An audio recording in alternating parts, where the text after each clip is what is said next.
Halo UC People, senang bertemu dengan Anda lagi dan tahun baru ini saya akan mengucapkan selamat tahun baru buat Anda semua.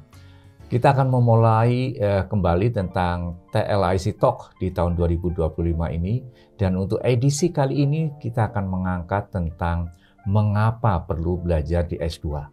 Tamu kita kali ini adalah Kaprodi, program master atau Magister Manajemen. Magister Manajemen Universitas Ciputra. Selamat bertemu lagi Bu Meta.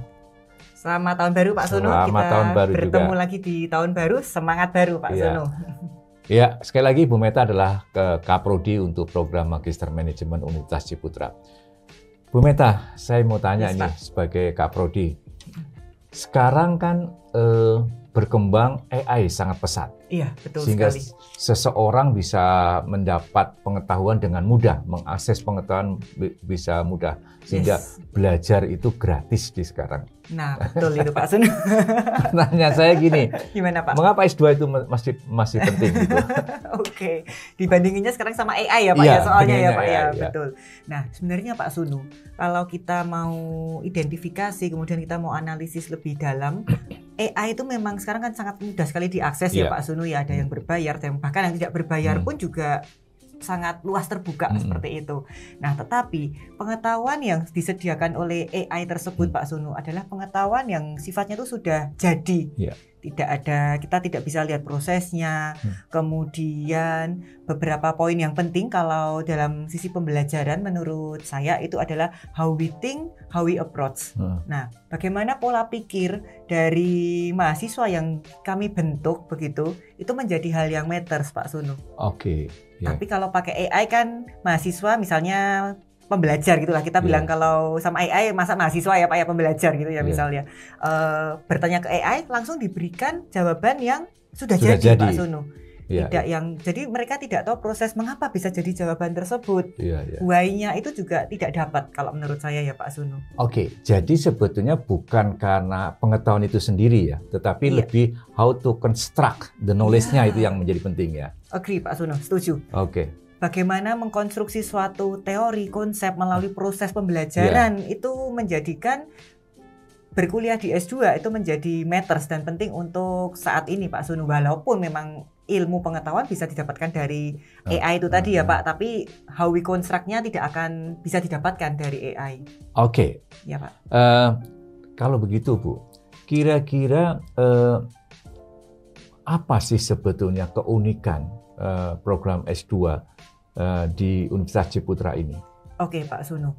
Nah, di program studi S2 di Universitas Ciputra Surabaya ini yang menjadi fokus itu adalah bagaimana mahasiswa itu nanti akan diperhadapkan dengan problem-problem yang real, yang nyata di dalam bisnisnya, maupun mungkin nanti belajar dari bisnis yang lain karena rata-rata untuk mahasiswa Magister Manajemen itu ada karakternya memang satu ingin memiliki bisnis, yang kedua sudah memiliki bisnis Pak Sono.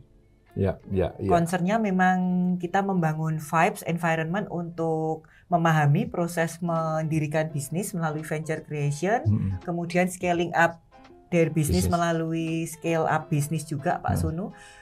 Walaupun mungkin juga bisnisnya dia sudah punya bisnis dari orang tua melalui family business, tetapi tidak menutup kemungkinan mahasiswa kami juga membuka bisnisnya sendiri Pak Sono. Kalau kita lihat kan fokusnya di manajemen ya. Betul. Manajemen. Dan manajemen kan luas, tidak hanya bisnis. Ya Pak. Nah sekarang bagaimana dengan alumni S1 yang ingin meningkatkan bukan di bidang bisnis? Oh, oke. Pembelajaran di Magister Manajemen ini juga merupakan personalized Pak Sono. Kami menyajikan personalized learning. Maksudnya adalah dengan Magister Manajemen ini ada beberapa peminatan yang bisa diambil oleh mahasiswa. Jadi tidak harus yang manajemen saja, yang memang manajemen bisnis, tetapi di kami contoh kami ada peminatan untuk hospitality Pak Sono. Pariwisata saat ini juga sudah semakin bangkit ya Pak Sono pasca pandemi juga, sehingga kami merasa bahwa penting untuk mahasiswa yang memang basicnya bukan langsung dari manajemen, tetapi misal dari pariwisata, misal punya bisnis di bidang pariwisata juga, itu bisa mengambil di kami Magister Manajemennya. ada lagi yang menarik Pak Sunu. Yeah. Saat ini berkembang teknologi secara sangat pesat ya Pak Sunu ya, melalui AI, AR, VR. Banyak sekali kita melihat perkembangan teknologi. Menyikapi hal tersebut, Magister Manajemen juga memiliki peminatan di bidang teknologi Pak Sunu. Oke. Iya Pak Sunu. Jadi memang sifat dari pembelajaran yang kami sediakan itu personalized learning, sesuai dengan peminatannya ada di bidang apa. Kemudian tadi kalau back to yang tadi kita diskusikan, mereka ada yang memang sudah memiliki bisnis, ada yang baru akan creating ventures, seperti itu. Itu pun juga disesuaikan dengan kebutuhan dan kepentingan dari setiap mahasiswa kami. Mungkin nggak mahasiswa yang dia bukan ingin mengembangkan ventures atau tidak mendirikan ventures, tapi dia ingin tetap di jalur profesional mereka. Mereka sudah bekerja di sebuah perusahaan atau institusi, mereka ingin scale up their skill gitu ya. Itu bagaimana? Oke Pak Sunu. Nah, ada juga karakter mahasiswa selain tadi yang fokusnya mau mengembangkan bisnis, memulai bisnis maupun juga scaling up their bisnis, mereka juga ada mahasiswa kami juga banyak yang fresh graduate juga Pak Sunu. Fresh graduate yang mau sebelum nanti mengembangkan bisnisnya sendiri mungkin akan secara profesional mencari pengalaman di corporate baik itu level nasional, multinasional ya Pak Sunu. Kami menyediakan juga peminatan yang khusus memberikan mereka wawasan, memberikan mereka arahan dan juga yang pasti case secara real bagaimana cara menjadi profesional di perusahaan. Nah, saya amati gini Bu Meta. Bagaimana, Pak? Kecenderungan di program pendidikan itu mudah terjebak pada one fit for all. Jadi artinya diasumsikan bahwa satu program itu diperlukan untuk semua orang. Iya kan? Iya Pak. Padahal kan setiap orang itu punya interest sendiri-sendiri, punya minat sendiri-sendiri. Setiap orang punya punya tujuan sendiri juga. Kemudian setiap orang punya cara belajar yang berbeda gitu. Oh iya, betul. Nah, sekarang bagaimana mengakomodasikan hal-hal seperti ini supaya tidak terjebak pada satu program untuk semua, gitu. Nah, memang banyak sekali program yang menjebak seperti itu ya Pak Sunu ya. Jadi one fit for all. Karena mereka ibaratnya kalau di manufacturing begitu ya Pak ya, produksinya kan massal ya Pak. Iya, betul. Nah, sedangkan kalau kita bicara soal pendidikan ini sifatnya personalized. Dan one on one itu kita harus melayani mereka karena mereka punya kebutuhan masing-masing juga ya Pak Sunu. Misalnya ada mahasiswa kami yang sebenarnya lokasi ada di Jerman misalnya Pak Sunu. Ada perbedaan waktu, perbedaan lokasi juga ya Pak Sunu. Nah, kami menyediakan juga pembelajaran secara daring Pak Sunu. Sehingga mahasiswa dapat fleksibel mengikuti perkuliahan di program studi Magister Manajemen. Misalnya, walaupun mungkin orang Surabaya sekalipun ketika itu tadi ya Pak ya, mereka juga beberapa ada yang bekerja di corporate secara profesional, mendapatkan tugas dinas misal ke luar kota, luar negeri, mereka tetap bisa mengikuti pembelajaran secara online Pak Sunu. Tapi apakah materi yang dipelajari sama antara yang ingin menjadi profesional dengan ini yang akan mendirikan bisnis atau scale up their business gitu? Baik Pak Sunu, saya akan mencoba menjawab dari pertanyaan Pak Sunu barusan. Jadi mungkin kita akan masuk ke kurikulum dari Magister Manajemen ya Pak Sunu. Kurikulum dari Magister Manajemen Universitas Ciputra Surabaya terbagi menjadi 3 dimensi utama Pak Sunu. Dimensi yang pertama itu dimensi dari sisi manajemen. Nah, sebagai seorang Magister Manajemen nanti ketika mahasiswa kami lulus, mereka akan dibekali oleh 4 pilar dari manajemen Pak Sunu. Pilar yang pertama itu sumber daya manusia. Pilar yang kedua itu financial, pilar yang ketiga marketing, dan yang keempat operasional Pak Sunu. Boleh saya interupsi sebentar yang 4 pilar ini. Itu sekarang banyak sekali belajar tentang how to know gitu ya. Tadi, bagaimana untuk tahu tentang keuangan, bagaimana untuk tahu tentang marketing. Apakah fokusnya ke situ atau lebih ke strategiknya? Pertanyaan yang sangat menarik ini Pak Sunu. Jadi karena level di S2 ini kan sudah lebih mastery ya Pak ya, dibandingkan dengan misalnya di program sarjana. Karena kami di program pasca sarjana ini, jadi memang arahan yang akan diberikan nanti di dalam kurikulum pembelajaran serta penugasan yang akan mahasiswa dapatkan itu memang sifatnya lebih ke arah strategik Pak Sunu. Bagaimana menggunakan konsep-konsep dari 4 pilar manajemen tersebut dicetuskan menjadi suatu strategi bagi perusahaan. Seperti itu Pak Sunu. Iya, dan inilah yang membutuhkan tentang tadi approach to learning-nya yang beda ya. Setuju Pak Karena Sun, menekankan pada strategi, how to-nya gitu. How to-nya, ya, betul. Ya. Oke, nah sekarang gini, how to tentang manajemen itu dihubungkan dengan, karena tadi baru satu pilar. Satu dimensi iya, ya. Dimensi yang kedua? Dimensi yang kedua itu dimensi entrepreneurship Pak Sunu. Universitas Ciputra terkenal sebagai creating world class of entrepreneur. Begitu pula dengan kami di program studi Magister Manajemen Pak Sunu. Jadi untuk entrepreneurship kami bekali mahasiswa melalui mata kuliah berbasis project. Mata kuliah berbasis project kami sudah kenalkan semenjak semester 1 mereka masuk dengan business opportunity creation, bagaimana bisa menciptakan gagasan, ide-ide yang untuk dikembangkan ke dalam bisnis maupun juga ke dalam perusahaannya. Karena itu tadi, mahasiswa kami tidak hanya mereka yang memang fokusnya punya mengembangkan bisnis saja, tetapi juga menggunakan aspek entrepreneurship untuk mengembangkan dirinya secara profesional di corporate. Jadi entrepreneurship bukan hanya to know about entrepreneurship, tapi adalah bagaimana berperilaku entrepreneurship secara entrepreneurial ya. Betul. Jadi itu kembali lagi ke strateginya ya. Strategi mengembangkan suatu usaha, strategi untuk bekerja secara entrepreneurial. Ya. Kemudian yang dimensi yang ketiga. Masih 2 dimensi ya Pak. Dimensi yang ketiga itu adalah dimensi peminatan Pak Sono. Jadi specialization ya Pak Sono ya. Kami menyadari bahwa tidak semua mahasiswa itu tertarik dengan bidang yang sama ya Pak Sunu. Misalnya, kami hanya menyediakan satu bidang itu pasti tidak akan menarik bagi mahasiswa yang lain yang tidak suka bidang tersebut. Seperti itu. Jadi kami selalu update diri Pak Sunu, dari tahun ke tahun kami akan menambahkan peminatan juga.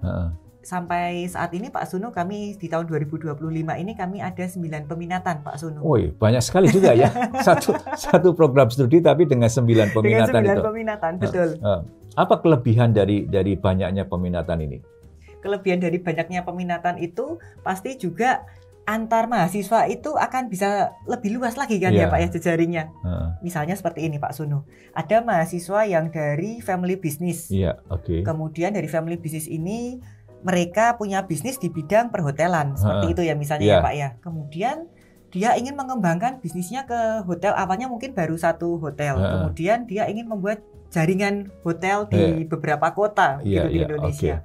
Nah, karena kami ada peminatan juga di hospitality business, di pariwisata ini Pak Sunu, Hotel Tourism and Services, sehingga ketika mahasiswa tersebut bertemu dengan temannya dari peminatan yang lain, misalnya melalui mata kuliah project. Jadi di mata kuliah project itu kami berkesempatan untuk mempertemukan dari setiap peminatan ini Pak Sunu. Ini akan memperkaya wawasan dan juga networking yang dimiliki dari satu mahasiswa di peminatan tertentu yang spesifik ternyata cocok dengan peminatan yang ada di satunya lagi Pak Sunu. Saya tertarik dengan mata kuliah project ini ya. Iya Pak Sunu. Kira-kira penekanan di mata kuliah project ini seperti apa? Baik Pak Sunu. Jadi sebagai keunggulan tadi kalau di awal kita mendiskusikan bahwa Magister Manajemen ini matters dan sangat penting, tidak bisa dijawab oleh AI Pak Sunu. Karena melalui mata kuliah di basis project ini, mahasiswa akan dibekali dengan real case business Pak Sunu. Real business solution di dalam menyelesaikan permasalahan-permasalahan yang secara nyata terjadi di perusahaan. Baik perusahaan skala nasional maupun internasional, dan itu kami berikan di setiap semester. Dan apakah proyek ini terkait juga dengan bidang minat yang dia pelajari gitu? Pasti Pak Sunu. Proyek ini juga akan dikaitkan dengan bidang minat yang mahasiswa ini ambil dari awal Pak Sunu. Secara personal. Jadi setiap mahasiswa bisa mengerjakan proyek sesuai dengan minatnya masing-masing. Betul sekali Pak Sunu. Kita sangat fleksibel di dalam hal tersebut, sangat customize karena itu tadi kami menyadari bahwa pembelajar saat ini tidak hanya bisa dikontrol melalui satu metode ya Pak ya, tapi harus sesuai dengan apa yang dia memang minati, apa yang kepentingan apa yang dia harapkan dengan berkuliah di Magister Manajemen. Kami juga menjadi jembatan Pak Sunu, bridging antara mereka yang di bidang expert, mereka yang memang profesional sudah melakukan coaching, mentoring di konsultan bisnis itu untuk bisa memberikan manfaat, masukan-masukan bagi bisnis mereka. Sehingga ilmu yang mereka dapatkan pun di project itu tidak hanya dari dosen-dosen yang ada di program studi kami, Pak Suno. Oke. Baik, dengan varian yang begitu banyak, itu bisa mudah sekali terjebak pada situasi tentang standarisasi. Ya kan? Bagaimana minat satu mahasiswa dengan minat mahasiswa lain itu bisa terstandarisasi. Itu gimana strategi untuk menjaga standar quality-nya untuk hal itu? Oke, baik Pak Suno. Untuk menjaga standar quality dari setiap bidang peminatan dan juga setiap jenis project ya Pak Suno. Masing-masing kita membagi menjadi, misalnya untuk project ini kita bagi menjadi venture dan juga scale up Pak Suno. Masing-masing dari peminatan itu akan mengikuti alur dari level bisnisnya tersebut Pak Suno. Jadi memang fleksibel tetapi juga disesuaikan dengan kepentingan di level bisnisnya. Kita tidak bisa samakan ya Pak Suno yang misalnya indikator keberhasilan dari project yang baru akan dimulai dengan project yang memang sudah sustain, sudah berdiri sebelumnya. Kalau yang venture mereka akan disebut berhasil apabila perusahaannya itu sustain, diterima oleh market. Sedangkan yang scale up yang sudah sustain itu pasti kita harus inginnya kan lebih dikembangkan kembali ya Pak Suno. Jadi bisa nambah omset gitu ya. Betul, nambah omset, membuka cabang di kota lain. Membuka cabang di kota lain. Oke. Tapi bagi yang profesional, bagaimana mengukur keberhasilan mereka? Ini yang menarik Pak Suno. Di mereka yang profesional pun kami melibatkan supervisor maupun mungkin direktur, manajer yang ada di perusahaan mereka bekerja Pak Suno. Sehingga ketika penilaian akhir mereka juga akan present tugas akhir mereka kepada jajaran direksi yang terkait langsung dengan divisi di mana mahasiswa tersebut berada Pak Suno. Saya melihat dengan suatu fleksibilitas yang begitu tinggi dan kurikulum sangat adaptif dengan kepentingan mahasiswa yang berbeda-beda. Iya Pak. Adalah tentang masalah keberhasilan. Ya, saya yakin bahwa keberhasilan versi mahasiswa A bisa berbeda dengan keberhasilan versi mahasiswa B. Bagaimana menentukan standar keberhasilan di program MM ini? Untuk menentukan standar program MM memang dari awal kami, karena ibaratnya kami tailoring ya Pak ya, kami menjadi seorang penjahit begitu ya Pak ya. Bagaimana kami memahami bahwa mahasiswa satu dengan yang lainnya kebutuhannya berbeda-beda. Sehingga dari awal kami memberikan pendampingan yang mendalam untuk di proyeknya Pak Suno. Kami dampingi dari minggu ke minggu dan mahasiswa sendirilah yang akan menetapkan target capaiannya di dalam mata kuliah proyek tersebut. Kayak KPI ya, mereka harus membuat KPI ya. Betul Pak Suno. Iya, dan ini menjadi menarik bahwa proses belajar akhirnya menjadi proses miliknya dia sendiri, miliknya mahasiswa, bukan miliknya dosen, bukan miliknya program studi. Betul sekali. Learning journey-nya milik mereka sendiri. Mereka. Dan level keberhasilan ditentukan oleh mahasiswa dengan KPI ya. Tapi ini KPI terkontrol nggak ya? Dipastikan bahwa KPI ini memang memenuhi standar untuk level magister gitu. Iya, baik Pak Suno. Pasti kami di program studi Magister Manajemen UC itu memiliki rubrik yang memang sudah ditetapkan di awal. Tapi by design nanti mahasiswa bisa disesuaikan. Misalnya misal contoh ya Pak Sun, yang kita ambil contoh yang sederhana. Untuk rubrik peningkatan omset misal, untuk mahasiswa yang satu dengan mahasiswa yang lain pasti akan berbeda-beda ya Pak, tergantung kondisi perusahaan ya, kondisi perusahaan. Tetapi nanti peningkatan omset tersebut bukan berarti yang meningkat omsetnya katakan 1M dibandingkan dengan yang meningkatnya hanya mungkin 10 juta gitu. Kemudian nilainya yang 10 juta lebih rendah, tidak seperti itu Pak Suno. Tapi bagaimana proses mereka mencapai omset tersebut itu juga akan menjadi poin penilaian kami. Begitu. Dan bagaimana mereka menentukan opportunity untuk menaikkan omset itu yang mereka perlu pelajari gitu ya. Betul Pak Suno. Oke, terima kasih. Dan ini menjadi menarik untuk UC People bahwa di era sekarang memang personalized learning itu menjadi sangat-sangat penting gitu. Nah, saya senang mendengar ini karena program MM sudah mengakomodasikan personalized learning di program mereka, sehingga ini akan bisa di-enrich lewat AI. Tetapi berarti program MM itu AI friendly ya? AI friendly Pak Suno. Kita tidak bisa menutup diri ya Pak Iya, Sunu, kita harus embracing the futures. Jadi kami juga tetap AI friendly seperti juga di UC ini kan AI friendly ya Pak Sunu ya. Oke. Tetapi bagaimana mahasiswa bisa mengelaborasi apa yang dia dapatkan dari AI dengan pengalaman, experience yang dia alami sendiri di project maupun dengan relasi bersama dengan mentornya dan juga teman-teman bisnisnya, seperti itu. Tapi apakah AI ini akan menggantikan posisi dosen, posisi kreativitas mahasiswa, critical thinking mahasiswa? Bagaimana dengan itu? Kalau dari point of view kami, selama mahasiswa, selama seorang pembelajar itu dalam membentuk seseorang menjadi pembelajar yang long life learner itu membutuhkan proses ya Pak Sunu. Proses untuk how to approach, how to dia bisa mengalami sendiri proses jatuh bangunnya. AI masih tidak bisa menggantikan peran dosen Pak Sunu. Tetap ya? Tetap. Critical dan creative thinking mahasiswa tetap dituntut ya? Tetap dituntut. Tidak bisa digantikan oleh AI. Oke. Betul. Dan tapi juga secara etik juga bisa dipertanggungjawabkan ya untuk betul itu. Pak Sunu. Harus ada batasan tertentu, misalnya harus kita ada sistem juga ya Pak Sunu ya pastinya. Bagaimana mereka mahasiswa ini berapa persen yang boleh menggunakan AI, tapi juga bagaimana mereka itu bisa menggunakan jawabannya sendiri. Ke dalam jawaban-jawaban yang dia gunakan untuk tugas-tugas yang mereka kerjakan. Dan penting bagi mereka untuk bisa mempertanggungjawabkan penggunaan AI ya. Betul Pak. Berani pakai, berani bertanggung jawab ya Pak ya. Itu. Dengan tidak melanggar etik ya. Dengan tidak melanggar etika pendidikan. Oke, UC People, demikian bincang-bincang saya dengan Kaprodi Magister Manajemen, Bu Meta. Terima kasih sekali Bu Meta atas semua informasinya. Terima kasih Pak Sunu.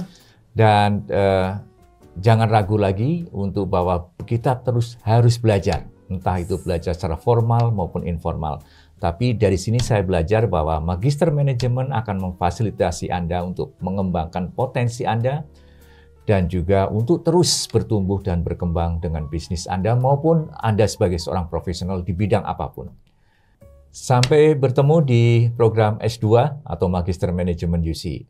Saya Dwi Sunu dari Teaching Learning Innovation Center Universitas Ciputra. Salam entrepreneur.